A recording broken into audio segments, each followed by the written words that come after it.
today we'll talk about how can you fix this problem or know how you can do that on your Sims Free Player app. So all you have to do, so you just click here on settings, click on it here. When you just click on settings, it's going to show for you a list like this here.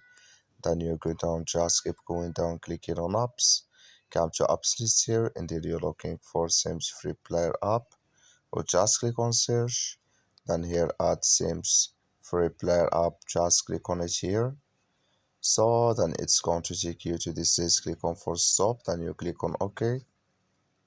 Then you go down, just click on storage, come to storage list here, just click on clear cache. Then all you have to do, so you just go to your Play Store, click on it here.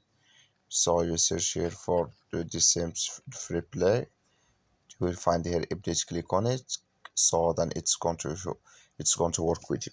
That's all you have to do. Thank you for watching. Don't forget to support us by liking, subscribe.